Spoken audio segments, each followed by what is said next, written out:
Jake Morrison sat alone at the metal table in the corner of the mess hall. His food grew cold as he listened to the loud voices around him. The alien soldiers were telling war stories again. They always did this after dinner. The big bear-like creature called Crix slammed his massive paw on the table. And then I crushed 20 enemy soldiers with my bare hands. He roared. The other aliens laughed and cheered. Crix was a Gorvani, and his people were known for their strength. He stood nearly 8 feet tall and had thick brown fur covering his muscular body. Commander. Zethkara clicked her mandibles together. She was tall and thin, like a giant praying mantis. Her 4 arms moved as she spoke. My people once held off an entire fleet with just one ship, she said. Her voice had a strange buzzing sound. We Vorthok are natural warriors. Our exoskeletons can stop bullets. Jake took a small bite of his synthetic beef. It tasted like cardboard, but he ate it anyway. He had learned not to complain about the food. The aliens already thought humans were weak. No point giving them more reasons to laugh. Lieutenant Amy Foster walked over and sat across from Jake. She was 25 years old with short brown hair and worried eyes.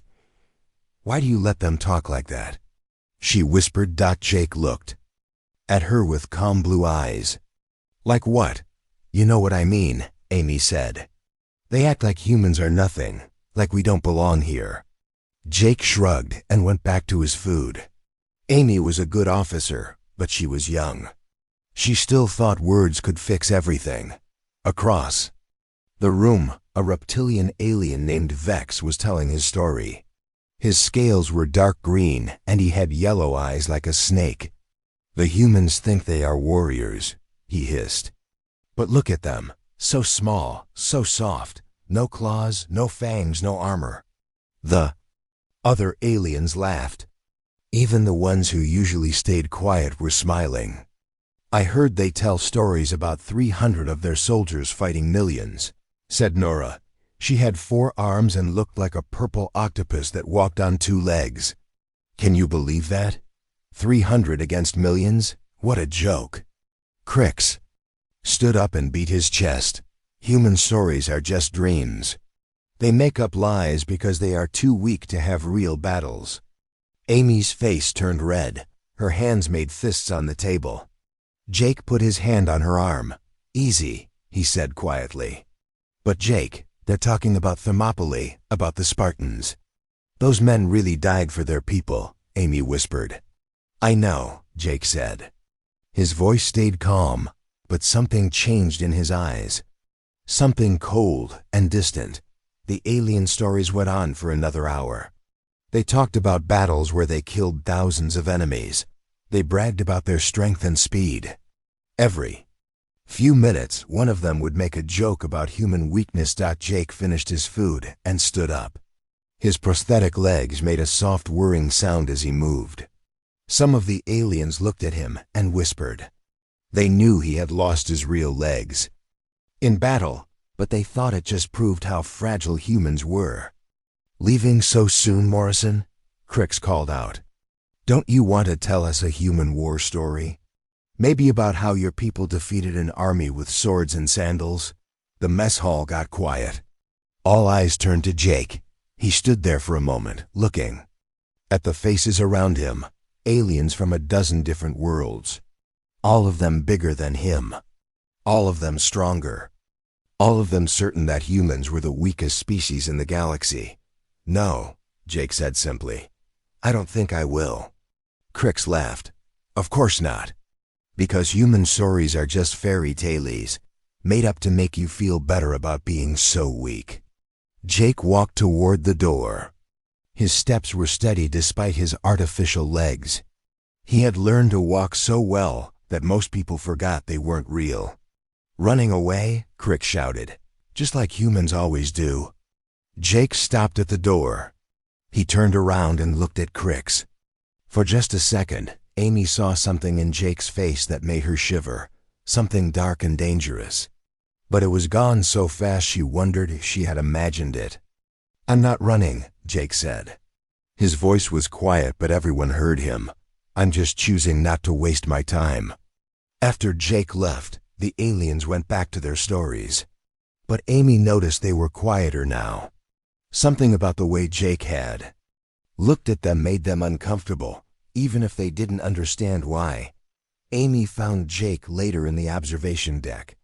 He was looking out at the stars through the big window. Space was dark and endless, filled with tiny points of light. "Why don't you ever fight back?"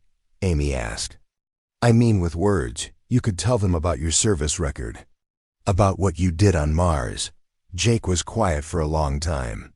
"Some lessons can't be taught with words, Amy," he finally said. "They have to be learned through experience." "What do you mean?" Jake turned to look at her. In the starlight, his face looked older than his 34 years. There were lines around his eyes that came from seeing too much war. "They think they know what human warriors are like because they've read our files," Jake said. "They see the numbers, how much we can lift, how fast we can run, how thick our skin is, and they laugh because their numbers are bigger." "But that's not fair," Amy said. "There's more to fighting than just being strong." Jake nodded. "That's right. But they don't understand that yet. They think war is about who has the biggest muscles or the sharpest claws. They don't understand what makes a human dangerous."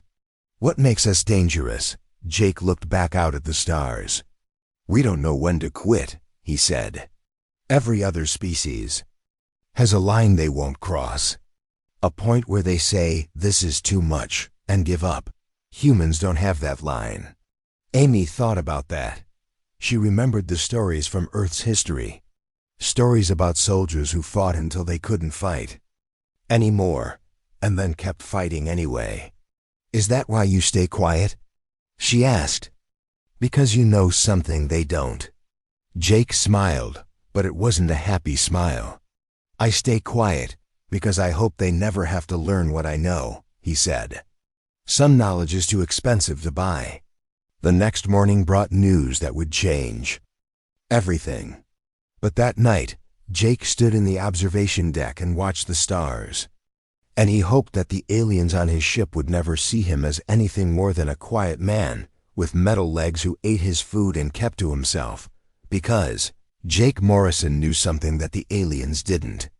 He knew that the scariest human myths weren't myths at all. They were just stories that people told because the truth was too frightening to speak out loud. The mockery got worse over the next few days. Every meal became a contest to see who could insult humans the most. Crix led the games, but the other aliens joined in happily. "I heard humans need 8 hours of sleep every day," said Vex, flicking his forked tongue. "My people only need 2 hours. Weak creatures need more rest." "And they eat cooked food," added Nora, waving her 4 arms. "They cannot even eat raw meat like real predators. Their stomachs are too soft." Commander Zethkara usually stayed out of these conversations, but even she seemed amused by the constant jokes about human weakness. She never stopped the other aliens from talking. Jake still sat in his corner, eating quietly. But Amy noticed he was getting thinner. He barely touched his food anymore. The stress was wearing on him, even if he didn't show it. "This has to stop," Amy told Jake one evening. They were walking down the ship's main corridor. The metal walls hummed with the sound of engines. "They're getting worse every day." Jake just nodded. He seemed tired, more tired than usual. "Yesterday Crix said humans were only good for carrying supplies," Amy continued. "He said we were like pack animals. Smart enough to follow orders, but too weak to fight." "I heard him," Jake said. They passed a group of alien soldiers in the hallway. The aliens stopped talking when they saw Jake and Amy, but as soon as the humans were past, Amy heard them laughing. "Why did Command even put humans on this ship?" one of them whispered. "We could do this mission with half the crew if we left the weaklings behind." Amy's face burned with anger. But Jake just kept walking like he hadn't heard anything. That night, in the mess hall, things got even worse. Crix had been drinking alien alcohol. It made him louder and meaner than usual. "I have an idea," Crix announced to the room. "Let's hear a human war story. Morrison, you must know some good fairy tales." Jake looked up from his food. "I told you before, I'm not interested." "Come on," Crix said, walking over to Jake's table. His huge form cast a shadow over the human. "Surely you know some stories. About your famous warriors. Tell us about these 300 soldiers who fought millions. Or maybe the one about humans landing on beaches under enemy fire. Other aliens gathered around to watch. They smelled blood in the water." "Those stories aren't for entertainment," Jake said quietly. Crix laughed. "Of course they are. What else could they be? Humans are too weak for real war. So you make up stories to feel important." Amy stood up. "Those stories are real. Those battles really happened. Real people died." "Died because they were weak," Crix said. "Strong warriors don't die in battle, they win." Jake's hand stopped moving. He set down his fork very carefully. When he looked up, his blue eyes were cold as space. "Strong warriors don't die in battle?" Jake asked. His voice was soft, but everyone heard him. "That's right," Crix said. "Only the weak die. The strong survive and tell stories about it." Jake stood up slowly. His prosthetic legs whirred softly. He was much smaller than Crix, but something about the way he moved made the big alien take a step back. "You think strength is about muscle," Jake said. "About claws and fangs and thick skin." "Of course it is," Crix replied, but he sounded less sure now. Jake smiled. It was not a nice smile. "Then you don't understand strength at all." Before anyone could respond, an alarm started blaring. Red lights flashed throughout the ship. The automated voice spoke in 3 languages. "All crew to battle stations." "Emergency signal detected. All crew to battle stations." The mess hall emptied quickly. Aliens ran to their posts with military precision. Jake and Amy headed for the bridge with the others. Commander Zethkara was already studying the display screens when they arrived. Her 4 arms moved across the controls like a deadly dance. "Report," she ordered. "Distress signal from mining colony, Sigma 7, said the communications officer. "Message is broken up, but it sounds like they're under attack." "Show me the location," Zethkara commanded. A star map appeared on the main screen. Sigma 7 was a small asteroid in the Kepler Nebula. It was marked with a red blinking dot. "How many people live there?" asked Amy. "Over 3,000, replied the officer. "Miners and their families from 12 different worlds." "What kind of attack?" Zethkara asked. The communications officer looked worried. The message mentioned Ravagers, Commander. The bridge went silent. Even Jake looked up sharply. Ravagers were the nightmare of the galaxy. They were a nomadic warrior species that traveled in large fleets. They didn't conquer planets or take prisoners. They just killed for sport. Men, women, children. It didn't matter to them. They enjoyed the hunt more than anything else. "How long until we reach Sigma 7? Zethkara asked. 4 hours at maximum. "Speed," replied the navigation officer. "Do it. All departments prepare for combat." As the crew scattered to their duties, Jake remained on the bridge. He studied the tactical displays with intense focus. Amy watched him and noticed something different. The quiet, tired man from the mess hall was gone. In his place stood someone else. "Someone dangerous, Commander," Jake said. "Request permission to review the tactical situation." Zethkara looked at him with surprise. "You are a liaison officer, Morrison, not a combat specialist." "Ma'am, I have experience with asymmetric warfare. I might be able to help." "Very well. But stay out of the way." Jake moved to a side console and began pulling up data. His fingers flew over the controls as he studied ship layouts, weapon specifications, and personnel records. Amy had never seen him work like this before. 3 hours later, they arrived. At Sigma 7, what they found made even the hardened alien warriors curse in their native languages. 12 Ravager warships surrounded the small asteroid. Each ship was twice the size of the starbound horizon. Their black hulls were covered with spikes and weapons. They looked like metal demons floating in space. "Scan the colony," ordered Zethkara. The results were grim. Life signs were scattered and weak. Many sections of the mining facility showed no life at all. "They're hunting the survivors," whispered Amy. "Like animals." "Combat analysis," Zethkara demanded. The tactical officer's report was devastating. The enemy had 12 ships against their one. The Ravagers had more weapons, more armor, and more fighters. A direct attack would be suicide. "We have to retreat," said Crix, who had arrived on the bridge. "We cannot save them. We'll just throw our lives away." Other aliens nodded.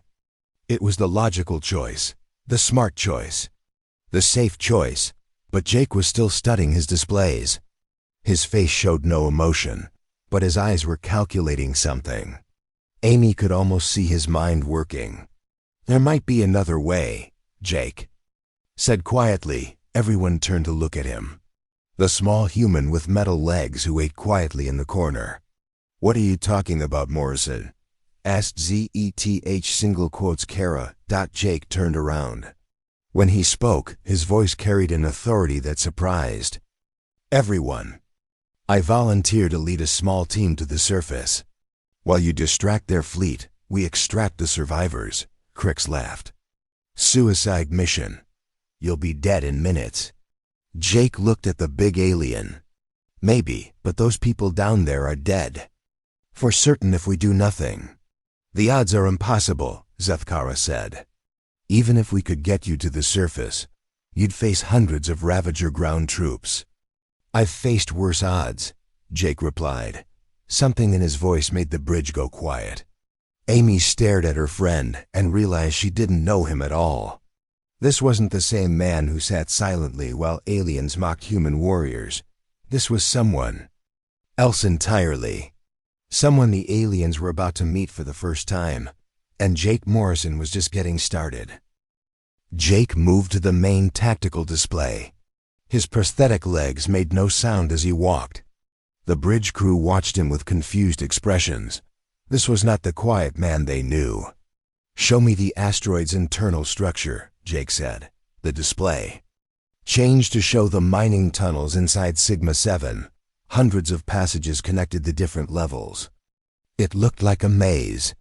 "Mining equipment locations," Jake continued. Red dots appeared on the map showing where the heavy machinery was stored. "Security systems, emergency protocols, maintenance shafts." More information filled the screen. Jake studied it all with the focus of a predator studying prey. Commander Zethkara watched him work. "Morrison, what exactly are you planning?" Jake didn't look away from the display. "The Ravagers think they're hunting helpless miners. They're spread out in small groups, playing with their victims. That's their weakness." "Their weakness?" Crix laughed. "They have 12 ships and hundreds of soldiers. We have 1 ship and a crew that's mostly engineers and pilots." Jake finally turned around. When he looked at Crix, the big alien actually took a step back. There was something in Jake's eyes that hadn't been there before, something cold and calculating. "Numbers don't win wars," Jake said. "Strategy does. Psychology does. Understanding your enemy does." "What are you talking about?" asked Vex. Jake walked to another console and pulled up files. Personnel records. His own service history appeared on the screen. Amy gasped when she saw it. She had never read Jake's complete file before. She had known he was a veteran, but not like this. Jacob Morrison, Sergeant, 1st Class, Ghost Battalion, Marine Expeditionary Force. Jake read aloud.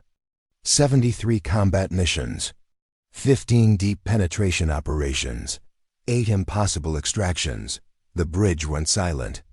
Even Commander Zethkara looked impressed. Operation Red Sand, Jake continued. Held enemy position for 6 hours against full division. Allowed evacuation of 400 civilians. Lost both legs to artillery strike but continued fighting until extraction. Crix's mouth fell open. That was you? Jake nodded. Operation Dark Moon. Infiltrated enemy command center alone. Neutralized 6 officers and destroyed communications. Hub. Behind enemy lines for 3 months. The alien stared at him. These weren't the actions of a weak creature who told fairy tales. These were the actions of something much more dangerous. Operation Last Stand, Jake continued quietly. Defense of Colony 7, 200 Marines against 5,000 enemy troops. Held position for 8 days until reinforcements arrived. Only 47 Marines survived. Amy felt sick. She had heard about Colony 7, everyone had. It was legendary even among humans, the kind of battle that people talked about in whispers. You were there? She whispered. I led the defense. Jake said simply. Commander Zethkara studied the files on her screen. These missions, they should have been impossible. They were impossible, Jake replied. That's why they sent humans to do them. He turned back to the tactical display. Ravagers are strong and fast. They have better weapons and armor than we do, but they have one weakness that we can exploit. What weakness? Asked Zethkara. Jake smiled. It was not a pleasant smile. They think like Crix thinks. They believe strength is everything. They can't imagine losing to something weaker than them. Jake began outlining his plan. As he spoke, the aliens realized they were listening to someone who understood war in a way they never had. Small team insertion here. Jake pointed to a spot on the asteroid map. We use the mining tunnels to move without being detected. The Ravagers will be hunting in the main corridors. They won't expect an attack from below. But there are hundreds of them, protested Nora. We don't fight hundreds at once, Jake explained. We pick them off in small groups. We use the environment against them, make them afraid, make them paranoid, turn their strength into weakness. He pulled up schematics of the mining equipment. These plasma cutters can be turned into weapons. The gravity generators can be reversed. The air recycling system can be used to deploy gas. Amy watched the other aliens' faces. They were beginning to understand that Jake wasn't just suggesting a rescue mission. He was planning something much more complex. Something that would turn the entire asteroid into a weapon. I'll need a small team, Jake continued. 4 or 5 people maximum. Any more and we lose mobility. I volunteer, Amy said immediately. Jake looked at her for a long moment. This isn't communications work, Amy. This is combat. Close quarters, life or death. I know, she replied. But I won't let you go alone. To everyone's surprise, Crix stepped forward. I volunteer too. Jake raised an eyebrow. Why? Crix looked embarrassed, because I was wrong about humans. About you. I want to see how real warriors fight. Vex slithered forward. My stealth abilities could be useful. Nora raised 2 of her forearms. And I know explosives. Jake studied each of them. This mission will be dangerous in ways you can't imagine. The Ravagers don't just kill, they torture. They play with their victims, if we're captured. We understand, said Zethkara, but those people on the asteroid need help. And apparently, you're the only one who knows how to give it to them. Jake nodded slowly. All right, but we do this my way. No questions. No arguments. When I give an order, you follow it instantly. Your life and everyone else's life depends on it. Agreed, said Crix. Jake turned to Commander Zethkara. We'll need the ship to make a lot of noise. Draw their attention. Make them think you're planning a direct assault. How long do you need? She asked. Jake studied the tactical display one more time. Give us 6 hours. If we're not back by then. He didn't finish the sentence. Everyone understood. As the team prepared for insertion, Amy pulled Jake aside. "Are you sure about this?" "The odds are still terrible." Jake checked his weapons one final time. His movements were smooth and professional. This was clearly not his first time preparing for an impossible mission. "Amy, do you know why humans tell stories about battles like Thermopylae?" he asked. "Because they were brave?" Jake shook his head. "We tell those stories because they remind us what we're capable of when we have no choice. When retreat isn't an option. When the only way forward is through." He looked at her with those cold blue eyes. Those 300 Spartans didn't hold off 1,000,000 Persians because they were strong. They did it because they refused to quit, even when any sane person would have given up. Amy felt a chill run down her spine. "And you think we're in the same situation?" Jake checked his prosthetic legs one last time. The metal gleamed under the ship's lights. "Amy, every mission I've ever been on was the same situation. Impossible odds. No backup, no way out except through the enemy." He stood up and looked at her. "The difference is, this time I'm not alone. This time I have a team that's willing to learn what human warfare really looks like." As they prepared to launch the insertion pods, Jake transformed completely. The quiet liaison officer was gone. In his place stood a warrior who had survived battles that should have killed him dozens of times over. The aliens were about to learn why human military legends weren't fairy tales, they were warnings. The insertion pods hit the asteroid's surface like falling stars. Jake's team landed in an abandoned mining shaft on the far side of Sigma 7, away from the main Ravager forces. The pods were designed to look like debris, just another piece of space junk. Jake was the first one out. He moved through the darkness like he belonged there. His prosthetic legs made no sound on the metal floor. Amy followed close behind, trying to copy his silent movements. The smell hit them immediately. Blood and death filled the air. Somewhere in the distance, they could hear screaming. Crick sniffed and growled low in his throat. The Ravagers have been busy. Jake held up his hand for silence. He listened carefully to the sounds echoing through the tunnels. Footsteps, laughter, the sound of weapons firing for sport. Not war. "They're playing with the survivors," Jake whispered. "Good. That means they're not expecting an attack." He pulled out a small device and scanned the area. The readout showed heat signatures throughout the mining complex. Red dots for Ravagers, blue dots for survivors. There were far more red dots than blue ones. "How many Ravagers?" asked Vex. 237 on this level, Jake replied. "Maybe 50 survivors scattered in groups of 3 or 4. Crick stared at the scanner. "We're 5 people against 200. This is madness." Jake looked at him with those cold eyes. "No, this is war." He led them deeper into the tunnels. The team moved single file, with Jake in front and Amy bringing up the rear. Every few minutes, Jake would stop and listen. He seemed to hear things the others couldn't. They found the first group of Ravagers 10 minutes later. 3 of the creatures were torturing a wounded miner in a side tunnel. They were taking turns cutting the poor man with their claws, laughing as he screamed. Amy felt sick, but Jake's expression never changed. He held up 3 fingers, then pointed to each team member's position. The aliens didn't understand his hand signals, but they followed his pointing. Jake disappeared into the shadows.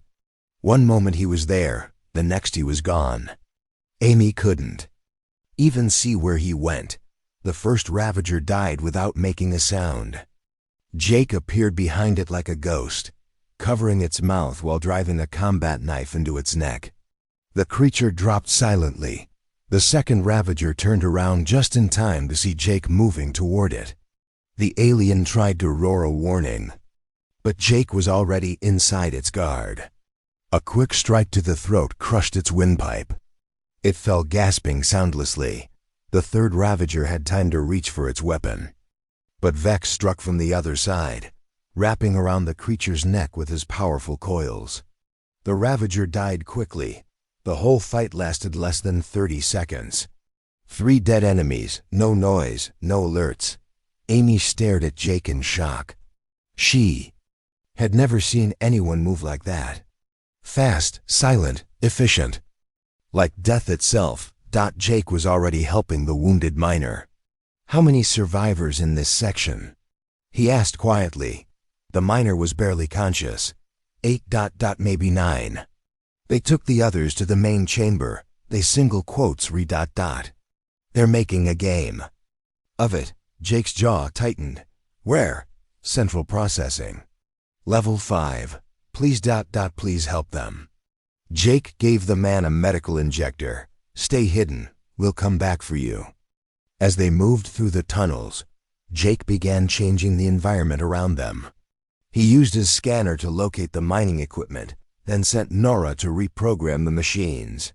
Set the plasma cutters to overload, he instructed. When they activate, they'll explode instead of cutting. But the Ravagers might not use them, Nora protested. Jake smiled that cold smile again. They will when I make them angry enough. He led Crix to the gravity control systems. Can you rip these panels out without triggering alarms? Crix flexed his massive arms. Easy, do it. When I give the signal, I want the gravity in sections 3 through 7 to reverse. Vex was sent to the air recycling plants. Introduce this gas into the system. Jake gave him a small canister. It won't kill them, but it will make them dizzy and slow. Amy watched Jake coordinate the team with military precision. Every order had a purpose. Every action was part of a larger plan. She was seeing real strategy for the first time. What about me? She asked. Jake handed her a communication device. You're our eyes and ears. Monitor their radio chatter. Tell us where they're moving and what they're planning. As the team split up, Amy began to understand what Jake was doing. He wasn't just trying to rescue the survivors. He was turning the entire asteroid into a trap. The first explosion came. 20 minutes later, a group of Ravagers had found one of Nora's modified plasma cutters. When they tried to use it on a locked door, it blew up in their faces. The blast echoed through the tunnels like thunder. Amy listened to their radio chatter. The Ravagers were confused and angry. They started moving in larger groups, which was exactly what Jake wanted. The second part of the plan activated when a hunting party entered Section 5. Suddenly the gravity reversed, sending 6 Ravagers flying into the ceiling. While they struggled to figure out what was happening, Jake appeared among them. What followed wasn't a fight. It was a demonstration of what a human warrior could do when he stopped holding back. Jake moved like water and struck like lightning. He used the reversed gravity to his advantage, pushing off walls and ceilings to attack from impossible angles. The Ravagers' strength meant nothing when they couldn't predict where the next attack would come from. When it was over, 6 more Ravagers were dead. Jake had a small cut on his arm, but otherwise looked untouched. Amy heard the fear creeping into the Ravager communications. They were starting to use words like ghost and demon. Some of them wanted to retreat to their ships, but their commander was smart. He ordered all hunting parties to return to the central chamber. If there was an enemy on the asteroid, he would make them come to him. Jake had expected this. When the team regrouped, he was already planning the next phase. They're gathering their forces, he told the others. Good, now we know where they all are. But there are over 100 of them in that chamber, said Crix, along with the surviving miners. How do we attack without getting the prisoners killed? Jake pulled out his scanner and studied the chamber layout. We don't attack them. We make them attack each other. He showed them his plan. It was brilliant and terrifying at the same time. By controlling the lights, gravity, and air systems, Jake would create chaos in the chamber. In the confusion, the Ravagers would start shooting at shadows and each other. But we'll need to get close, Amy realized. Right into the middle of them. Jake nodded. That's where I come in." As they prepared for the final assault, Crix looked at Jake with new understanding. The stories about human warriors. They're all true, aren't they? Jake checked his weapons one last time. "No, Crix. The stories make us sound like heroes. What we actually are is much worse." "What do you mean?" Jake looked at the big alien with eyes that had seen too much war. "Heroes fight for glory. We fight because we have to. Heroes know when to quit. We don't know how to quit.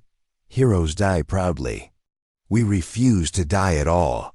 He started walking toward the central chamber. "Come on, let's show them what human monsters look like when they're trying to save people." The final battle was about to begin. The central chamber was a massive cavern carved out of the asteroid's core. Mining equipment lined the walls, and catwalks stretched across the open space. In the center, the Ravagers had built a crude arena where they forced the surviving miners to fight each other for entertainment. Jake crouched in the maintenance shaft above the chamber, watching through a grate. Below him, over 100 Ravagers surrounded 30 terrified prisoners. The aliens were laughing and placing bets on which human would die first. "Position report," Jake whispered into his communicator.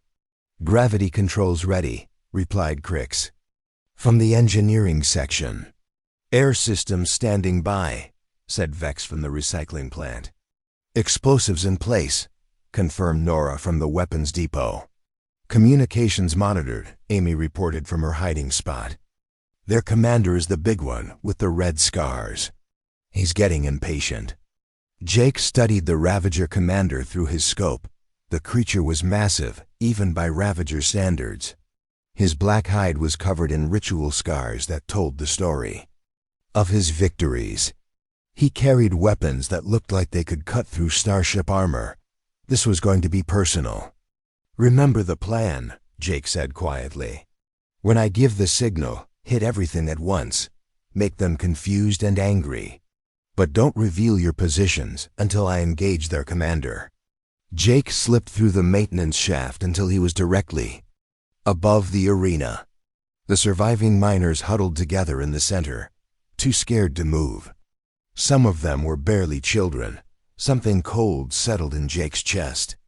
He had seen scenes like this before, on other worlds, in other wars. It never got easier. The Ravager commander stepped into the arena. "Enough waiting," he roared. "I want to see blood. Kill the weak ones first." 2 Ravagers moved toward the prisoners, raising their clawed hands. Jake couldn't wait any longer. "Execute," he whispered. Everything happened at once. The lights went out, plunging the chamber into darkness. Emergency lighting flickered on and off, creating a strobing effect that confused the Ravagers. The gravity fluctuated wildly, sending some aliens floating while others were pressed to the floor. Nora's explosives detonated throughout the facility. The blasts weren't meant to kill, but to create noise and chaos. Alarms blared from every speaker. In the confusion, Jake dropped through the grate into the arena. He landed silently behind the 2 Ravagers threatening the prisoners. His combat knife found the first one's spine before it even knew he was there. The second one turned, just in time to see Jake's fist break its jaw. "Stay down," Jake told the miners. "Don't move until I tell you." The Ravager commander spun around, searching for the source of the attack. "Show yourself, coward." Jake stepped into the flickering light. Compared to the massive alien, he looked tiny and fragile. Just a human with metal legs, holding a simple knife. The commander laughed. "This is what attacks us. This soft little creature." "I'm what your nightmares are made of," Jake replied calmly. The commander charged with a roar that shook the chamber. He was faster than something that big should be, and his claws could tear through steel. But Jake had fought monsters before. Jake didn't try to match the alien's strength. Instead, he used the creature's own momentum against it. As the commander's claws swept toward him, Jake dropped low and rolled between the alien's legs. His knife found the tendon behind the creature's knee. The commander stumbled but didn't fall. He spun around, swinging his massive fist. Jake leaned back just enough to let it pass over his face, then stepped forward to drive his elbow into the alien's ribs. Around them, the other Ravagers were firing wildly in the strobing darkness. They couldn't see clearly and ended up shooting each other. The careful discipline of their military formation broke down into chaos. Krix watched from his position in amazement. "He's not fighting the commander," he whispered to himself. "He's dancing with him." That was exactly right. Jake moved like he was performing a deadly ballet. Every step was planned, every movement flowed into the next. He made the huge alien look clumsy and slow. The commander grew more frustrated with each failed attack. His roars became desperate. This wasn't how fights were supposed to go. The bigger, stronger warrior was supposed to win. Jake could have ended it quickly, but he didn't. He wanted the other Ravagers to see their mighty leader being toyed with by a weak human. He wanted them to understand that their assumptions about strength were wrong. "How?" the commander gasped as Jake's knife found another tendon. "How are you doing this?" "Because you don't understand what makes something dangerous," Jake replied. He drove his knee into the alien's stomach, then spun away from the retaliating claws. "You think big muscles and sharp teeth make you a predator?" The commander tried to grab Jake, but the human slipped away like smoke. But real predators don't rely on size. They rely on intelligence, patience, the willingness to do whatever it takes to survive. Jake's next attack targeted the alien's weapon arm. The knife went deep, and the commander's massive sword clattered to the floor. "Real predators," Jake continued, circling his wounded opponent, "study their prey. They learn weaknesses. They wait for the perfect moment to strike." The commander was bleeding from a dozen wounds now. None of them were fatal, but they were slowing him down, making him weak. "And most importantly," Jake said, moving in for the final strike, "real predators don't play with their food." The knife found the commander's heart. The massive alien fell with a crash that echoed through the chamber. Silence followed. The other Ravagers stared in shock at their fallen leader. This couldn't be real. Humans were weak. Everyone knew that. But Jake wasn't done. He picked up the commander's sword and turned to face the remaining aliens. The weapon was too heavy for most humans, but Jake's prosthetic legs gave him perfect balance. "Who's next?" he asked. The Ravagers broke. These proud warriors who had terrorized half the galaxy turned and ran from one small human. They trampled each other in their rush to escape. Within minutes, the chamber was empty except for Jake's team and the rescued miners. Krix dropped from his hiding place and approached Jake slowly. I have never seen anything like that." Jake set down the sword and checked on the rescued civilians. "You've never seen a human who had no choice but to fight. But how did you move like that? How did you know what he would do?" Jake helped an injured miner to his feet. "Because I've fought creatures like him before. They all make the same mistakes. They think strength is everything." Amy joined them, her face pale but determined. "The Ravager ships are retreating. All of them. They're broadcasting warnings about demons on the asteroid." Jake nodded. "Good. Maybe they'll think twice before attacking civilians again." As they prepared to evacuate the survivors, Vex slithered up to Jake. "I must ask, the stories your people tell about warriors, about impossible battles and legendary heroes, what about them? Are they really true?" Jake looked at the rescued miners being helped to safety. Children who would grow up because he had refused to let them die. Families reunited because he had decided their lives were worth fighting for. "The stories we tell make our warriors sound like heroes," Jake said quietly. "Noble and brave and willing to sacrifice themselves for others." He picked up his gear and started walking toward the exit. His prosthetic legs carried him steadily forward, just like they had through every impossible mission. But that's not the whole truth, he continued. The real truth is that human warriors are terrifying because we don't know when to quit. We don't understand the word impossible. We'll keep fighting long after any sane creature would give up. Crix walked beside him.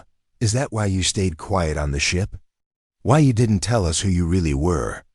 Jake paused at the chamber entrance and looked back at the arena where he had just killed a creature twice his size. I stayed quiet because I hoped you would never need to learn what humans are really capable of when we stop pretending to be civilized. And now, Jake's smile was tired but genuine. Now you know why our war stories aren't myths, they're warnings. Later, back on the starbound horizon, the mess hall was very different. The alien crew members sat quietly, speaking in respectful whispers. When Jake entered, they nodded politely and made room for him at any table he chose. Amy sat across from him as he ate his meal. They're afraid of you now. Not afraid, Jake corrected. Respectful, there's a difference. Crix approached their table hesitantly. Morrison, could you tell us about Thermopylae, the real story? Jake looked up from his food. Around him, alien warriors who had mocked human legends just days ago waited eagerly to hear about 300 Spartans who had held off an empire. All right, Jake said, but remember what I told you. These are hero stories. They're about what humans become when we have no other choice. As Jake began to speak, Amy realized that everything had changed. The aliens weren't laughing at human myths anymore. They were learning why those myths existed in the first place, and they were very, very glad that humans were on their side.